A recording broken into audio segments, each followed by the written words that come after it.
Sudah, Pak. Siapkan. Mantap. Coba nih. Udah fasilitas sekolah. Udah fasilitas sekolah. Alhamdulillah sekolah kita ya.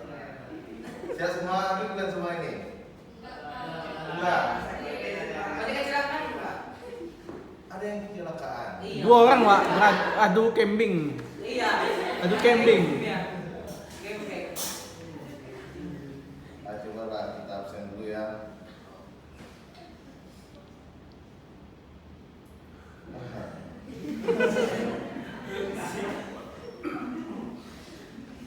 Ada absen.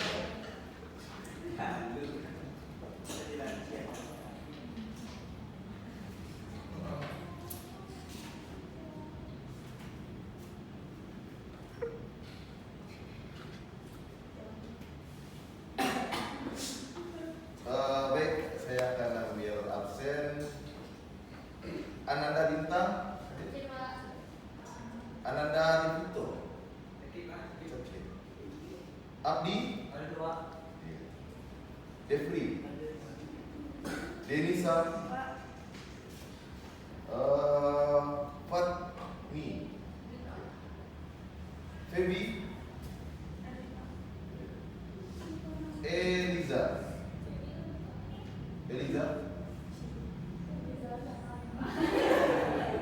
Oh, hadir ya.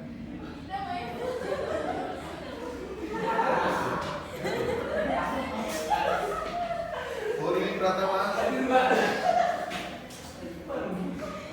Jeki B. Jeki itu yang ini, Pak. Silakan, Pak. Motornya alhamdulillah selamat, Pak. Motornya. Romeo. Noval Atta. Saya, Pak. Anissa. Nisa Azria. Pramono. Pramono namanya ya. Henry. Henry. Rani Saputri. Fandi. Vivia. Vivi. Walina. Walina mana? Oh, izin. Iya. Ada camping ya. Nah, itu lawannya, Pak. Lawannya. Akan cepat sembuh aja ya. Media Sari. Wifri. Sama tadi, Pak. Kecelakaan, Pak. Ya. Windri. Hadir. Jadi yang nggak hadir ada berapa orang nih? Si Walinda, Wifri, si Jeki, siapa lagi? Devito, Eliza satu lagi ya.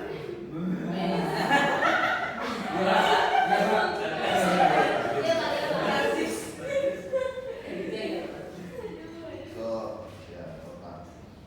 Baik, pada pertemuan kita hari ini kita akan membahas gambar proyeksi, ya. Pak. Masuk lihat terlebih dulu ya. Pak, ini mata saya sakit nih, Pak. Ini tak nampak gambar, Pak. Ya, kita lihat aja dulu di sini ya. Kabur, Pak. Fokus. Ya, Burik, Pak. saya ada yang saya buka dulu. Astaga.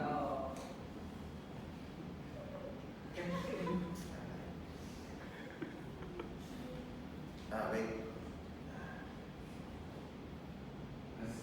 Ada jelas? Jelas, Pak.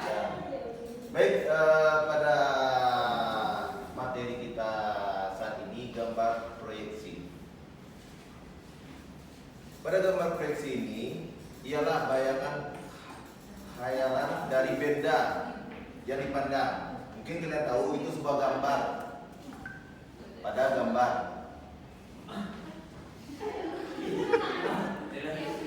Ada, ngerti ya? Di mana pada kenyataan bayangan khayalan itu merupakan sebuah gambar saya sebutkan tadi yang menunjukkan bentuk benda yang dipandang oleh pengamat. Ya. Bayangan khayalan dari benda tersebut ditentukan oleh garis-garis pandangan pengamat yang disebut garis-garis proyeksi. Dalam membuat gambar presisi, terdapat 4 faktor yang harus diperhatikan. Yang pertama, titik pandang. Jadi pada titik pandang ini, misalkan kita mau menggambar sebuah alat atau dalam bentuk atau benda, kita harus di mana posisi awal kita memfokuskan dalam untuk menggambarnya atau membuat proyeksinya. Yang kedua, garis proyeksi. Maksud dari garis proyeksi ini, sudut-sudut pada gambar, garis-garis biar tepat. Dan itu juga pada bidang proyeksi dan bendanya tersebut. Di gambar proyeksi ini ada namanya isometrik. Mungkin Adinda dan Ananda dapat melihat gambarnya di depan. Saya besarkan terlebih dulu. Pada isometrik ini mempunyai ciri-ciri utama gambar sudut antara masing-masing sudut sama besar. Ya. Mungkin Dinda bisa lihat di situ ada 120 pada per bidang-bidangnya, per sudut-sudutnya. Ukuran yang digambarkan pada setiap sudut adalah ukuran yang sesungguhnya. Jadi pada kita pembuatan gambar proyeksi ini, kita harus memikirkan skala-skala. Jadi bukan kita membuat cuma gambar-gambar aja, kita gambar itu skalanya sama dengan benda yang aslinya. Nah, di sini ada contoh gambar.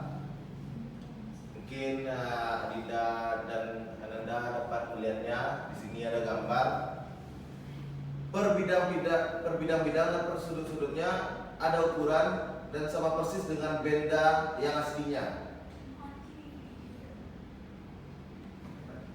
Gak jelas ya?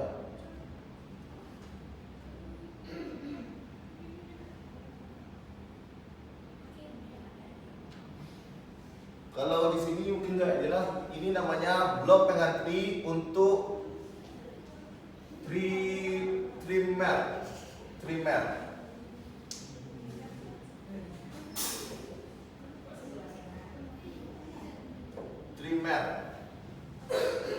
Kalau yang di sini,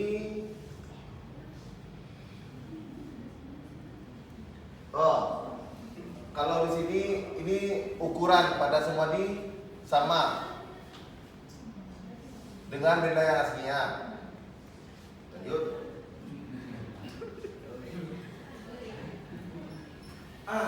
Ini juga gambar isometri. Ini juga contohnya, mungkin Anda dapat melihatnya.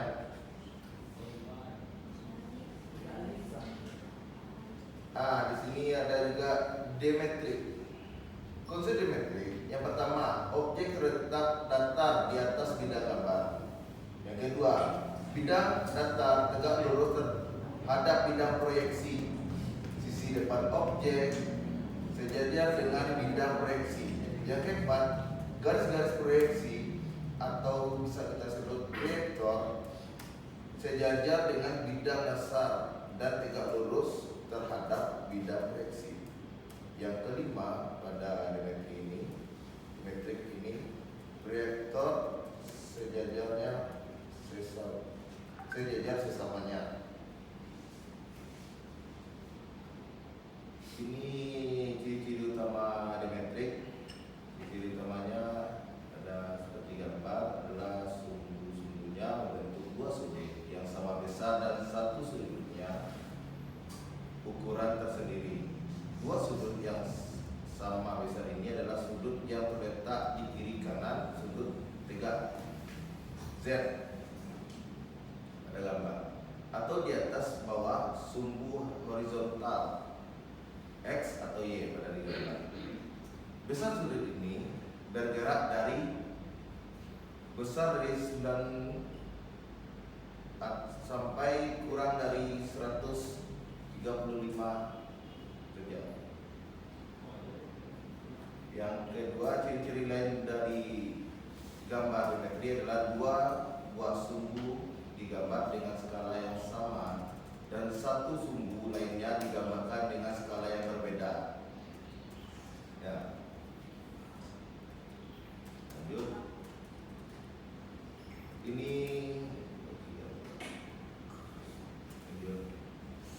Ini ada contoh gambar geometri.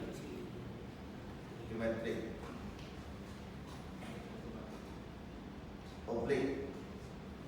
Oblik ini, proyeksi oblik mempunyai proyektor yang miring terhadap bidang proyeksi atau bidang-bidang gambar. Inilah yang menjadi ciri utamanya sehingga proyeksi ini tersebut dengan proyeksi miring. Proyektor pada proyeksi ini, oblik bersifat miring terhadap bidang besar dan miring terhadap bidang proyeksi atau bidang gambar. Di sini kemiringan proyeksi ini sangat fleksibel, yaitu kurang dari 0 sampai 90. Tetapi dalam aplikasinya kemiringan ini dibuat antara 30 sampai 45. Yang ketiga, akibat proyektor oblik yang miring ini, sisi miring objek akan tergambar lebih panjang daripada ukuran sesungguhnya. Penampilan oblik yang seperti ini dapat menimbulkan kesan yang meragukan. Karena itu, dalam aplikasinya diadakan percobaan terhadap skala yang digunakan untuk menggambarkan sisi-sisi miring. Skala yang digunakan untuk gambar sisi miring selalu dibuat 1 sampai 0,5 skala sumbu tegak atau datar. Bila skala untuk sumbu mendatar miring dibuat 1 atau 1/4 atau 2/3 atau setengah. Ini ada contoh gambarnya, kubus yang digambar dalam dua ini menggunakan skala yang berbeda untuk setiap sumbu-sumbunya. Nah, ini contoh oblik dapat diaplikasikan. Ini contoh dalam sebuah penyambungan kayu ya, sumbu miring, proyeksi, oblik. Nah, cuma itu. Dan pada materi ini, yang pertama tadi kan ada namanya isometrik. Isometrik ini mungkin perbedaan antara tiga ini. Yang pertama, isometrik ini, jadi gambar pada isometrik ini gambarnya sejajar semuanya dan sama seperti pada gambar pada benda. Dan ada dimetrik. Dimetrik perbedaannya dari isometrik ini sumbunya ini ada perbedaan, gak sama. Dan lanjut oblik. Oblik ini sudutnya miring, jadi banyak, dan pengaplikasikannya antara tiga ini berbeda-beda.